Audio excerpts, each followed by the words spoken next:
श्रीमन्नारायण चरणौ शरणं प्रपद्ये श्रीमते नारायणाय नमः। राधे राधे। जय श्री कृष्ण मित्रों, आप सभी लोग कैसे हैं? आशा करती हूँ हमारे लड्डू गोपाल जी की कृपा से आप सभी लोग स्वस्थ होंगे, मस्त होंगे। और आप सभी को अहोई अष्टमी की ढेर सारी शुभकामनाएं।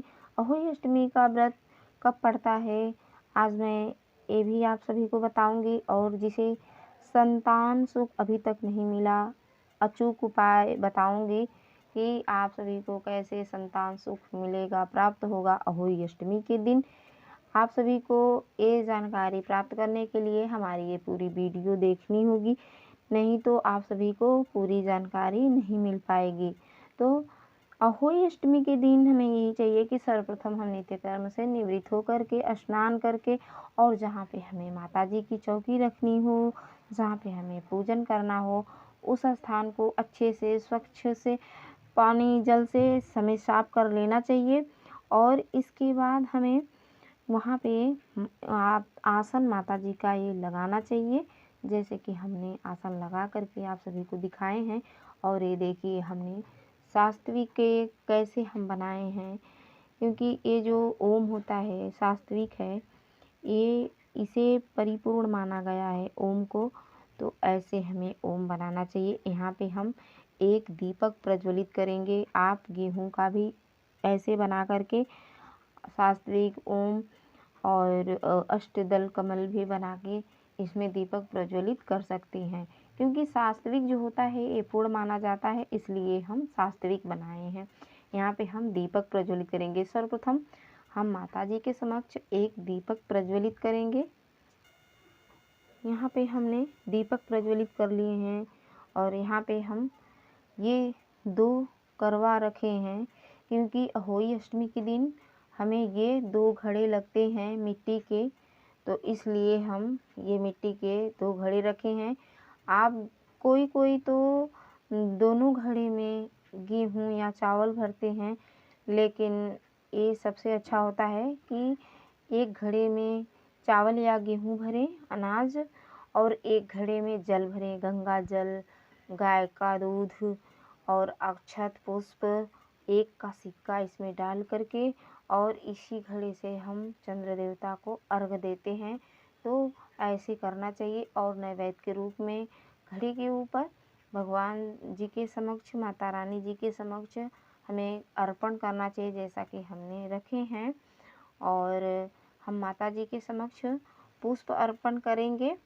तो हमें ऐसे बड़े श्रद्धा भाव से मैया जी के समक्ष हमें पुष्प अर्पण करना चाहिए। और गणेश जी को हमें नहीं भूलना चाहिए। देखिए हम गणेश जी को यहाँ पे हमारे इस विग्रह में गणेश भगवान जी हैं, तो इसलिए हम अलग से स्थापना गणेश भगवान जी की नहीं किए हैं। हम इसी में भगवान जी का पूजन कर लेंगे। तो हम ऐसे पूजन कर लिए हैं, पुष्प भगवान जी को अर्पण कर लिए हैं। और अब हम आप सभी को एक विधि बताएंगे कि कैसे संतान की प्राप्ति होगी। तो आप सभी को आज के दिन अहोई अष्टमी के ही दिन आप सभी को ये चाहिए कि हमें लौंग लेने हैं। हमें लौंग के 8 लेने हैं लौंग, और 8 लौंग का हमें एक माला में पिरो लेने हैं। 8 लौंग ऐसे हमें माला बना लेनी है।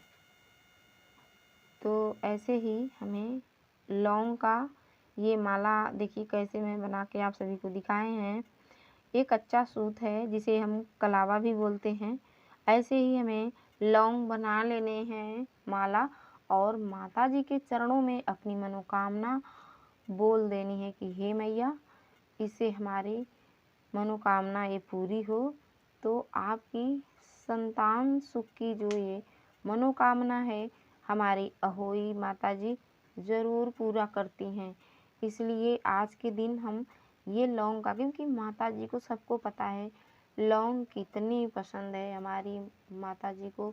शेरा वाली मैया, होई माता, ये सब माता एक ही हैं, ये रूप एक ही है। माता जी का शक्ति एक ही है, बस अलग अलग रूप धारण किए हैं मैया।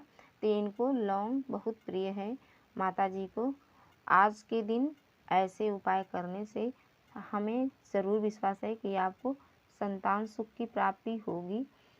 तो ऐसे ही हमें आज के दिन करना चाहिए। और अब हम माता जी को भोग अर्पण करेंगे। तो हम सर्वप्रथम माता जी को मीठा अर्पण कर रहे हैं।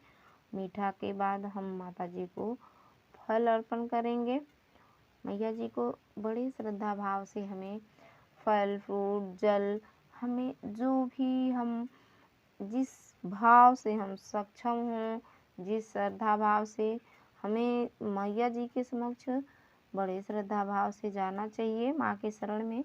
तो ये देखिए हमने माँ को फ्रूट का भी भोग लगा दिए हैं और माता जी को हम अब जल मैया जी के समक्ष रखेंगे, क्योंकि हम जब भी भोग लगावें तो बिना जल के माता जी का ये पूरा नहीं होता। तो हमें आज के दिन जल भी माँ को अर्पण करना चाहिए, देना चाहिए। जल हमने रख दिए हैं, क्योंकि बिना जल के माता का मुँह जूठा थोड़ा रहेगा। तो इसीलिए हमें ज़रूर ये सब पूजन करना चाहिए।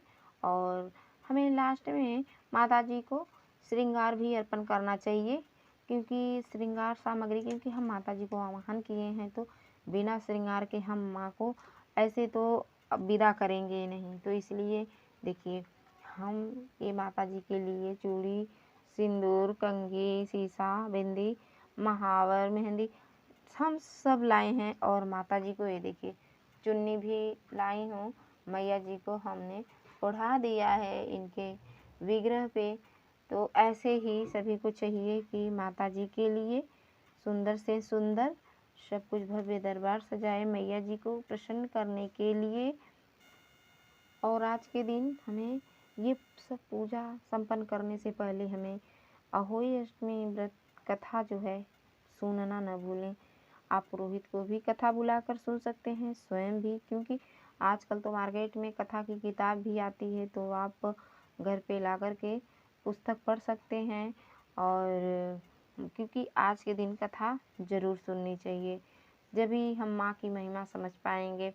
ऐसे व्रत रख लेने से महिमा समझ में नहीं आती जब तक हम सुनते नहीं हैं माँ के बारे में कुछ। तो आज के दिन कथा सुनना अनिवार्य होता है। लास्ट में हम श्री गणेश भगवान जी की आरती गाएंगे।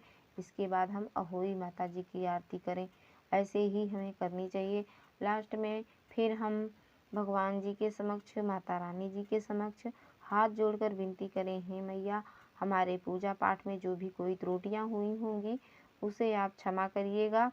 और ये जो जितने भी मिष्ठान और फल हम और श्रृंगार का सामान जो भी चढ़ाए हैं, ये हमें यही चाहिए कि अपने घर परिवार में वितरण करके हम जब भी अपने भी प्रसाद पारण के दिन पाए बिहान भर।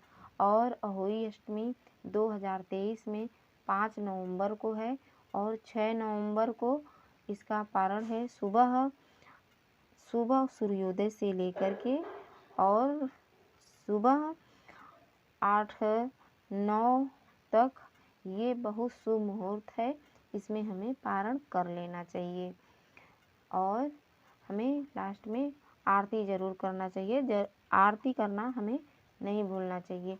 दोस्तों अगर ये वीडियो आप सभी लोगों को अच्छी लगी हो तो लाइक सब्सक्राइब करना ना भूलें और कमेंट में लिखकर हमें ज़रूर बताएं कि ये वीडियो आप सभी लोगों को कैसी लगी। राधे राधे, जय श्री कृष्णा।